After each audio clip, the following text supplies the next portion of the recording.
Welcome to the Embrace Strength podcast. I'm your host, Ashley Crocker. I am an experienced trainer and active life professional. I work with people who are struggling with nagging pain to get back to the activities they love without fear of re-injury. This podcast is here to educate and provide value to you on all things health, fitness, staying active, and personal development. Let's dive in.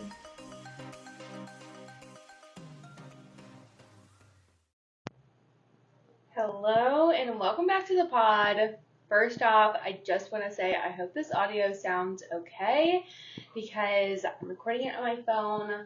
For some reason, my mic is not working or my computer is not connecting to the mic or something is happening and I really need to get some podcasts recorded, so I am just doing it on my phone. So today, I want to chat more with you about programming through pain. So I'm about a week into the pre-sale of the launch for the next cohort, and I want to chat about who is this for. You might have heard me talk about this and you're like, I don't really know if this is for me. I don't really want to niche specifically into working with people in pain. If you are thinking that, I am telling you that you should think again, because I truly think that every coach who programs for human beings should be more knowledgeable around working with people that are dealing with pain or old injuries or mobility issues. And the reason for that being, it is so common for these things to be a problem for people. It's so common that somebody has mobility issues that impact the way they can exercise, or old injuries that impact what they're able to do in the gym. It is so common nowadays, and it is your job as their coach, as their trainer, to know more about these things so you can better serve them. I know that you want to be an excellent coach, that you are an excellent coach, and you always want to give the best to your clients. And I'm here to tell you that part of that is increasing your skills and abilities to be able to help people dealing with pain or mobility issues. And I would say if you're in your first 5 years of coaching, this is even more important for you. You need these skills, and you should not wait until you are farther along in your coaching career, because the people that you are helping now, the people that you are going to help this year in 2025, they deserve a better version of you. And I'm telling you, learning these skills will upgrade your coaching abilities so much.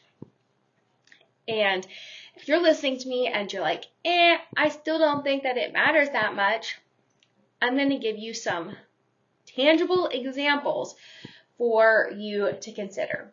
So, what about the client who develops knee pain with squats?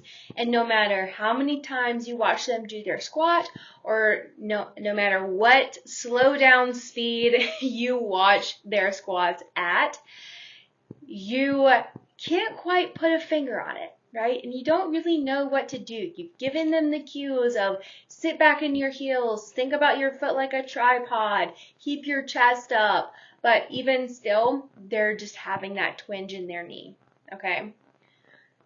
What if you had a process of knowing exactly what to look at that helped you determine the real reason why their knee feels twingy, or why their knee is bothering them after squats?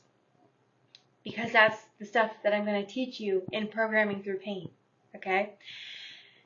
That's my first example. The next example is going to be, what about a person who develops a hip injury while running, right? Let's say they're go out for a run and they come back to you and they're like, man, my hip has really been bothering me ever since my 5-mile run last week. What are you going to do? Are you going to say something like, oh, well, stretch it out, rest until it feels better, and then we'll just go back to normal? If you were going to say something like that, or if that's something you said, I'm here to tell you that you can do so much better than that. You can do so much more as far as digging in deeper to the real reason why did their hips start bugging them in the first place when they were on that 5-mile run, right? The things I'm going to teach you in Programming Through Pain, you're going to learn a process of what to look at with these common injuries. And we have a whole section on running specifically. Next example for you. What about the person whose back is always sore after deadlifts? I bet you can think of at least one client, either on your roster right now or someone you've worked with in the past, who has dealt with this, right? And I'm going to preface this by saying, yes, some soreness in your back is appropriate after deadlifts, okay? It's a posterior chain exercise, but your back should not be blown up for days, right? And like your glutes aren't sore at all. That's like a, hey, like this needs to be looked at type of situation, okay? And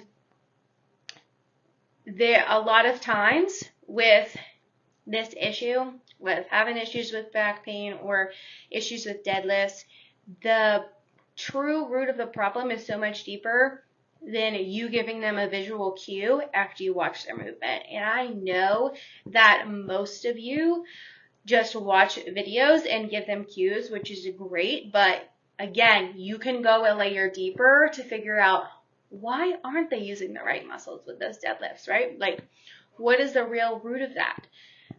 This is something we're going to dive into in Programming Through Pain. All right, I have one more specific examples. The person who can't feel the right muscles when they squat, no matter all the cues they give them, right? You can also apply this to deadlift. I kind of talked a little bit about this just now. It's like you visually watching somebody do a movement is only one layer to truly helping them figure out what's going on in their body.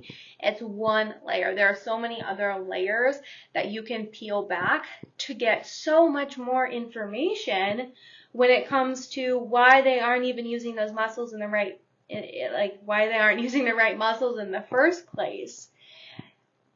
You can go so much deeper, and I am teaching you those layers inside of Programming Through Pain, and what it's going to do is going to allow you to be able to have multiple things to look at. You're going to get so much more data on your client with how they're moving and why they're moving the way they are, why they're feeling the way that they are, and what comes of that is you're going to be able to program so much better for your client when you have this information, because when you have that deeper layer of information, that is like one part of it, okay? And I'm going to teach you how to create a program out of that. And I don't mean just a mobility program. I mean merging the corrective exercises with your strength program so that you can continue to get your client to their goal of getting stronger or changing their body or whatever. But at the same time, alongside of that, you are able to take care of that nagging knee pain or work on their ability to be able to feel their glutes so their back isn't blown up all the time, right? It's about merging the two and being way more effective with what you're already doing with your client, all right? So I hope that you took away something from this episode. I hope that it clears up a little bit more exactly the type of person is a fit to hop in Programming Through Pain. And if you have more questions about the program and you want to talk to me about it, send me a DM on Instagram, AshleyCrocker127, or you can send me an email, ashley@embracestrength.co. And I'm also going to put the link to the landing page in the show notes so that you can look at the landing page and get even more info, all right?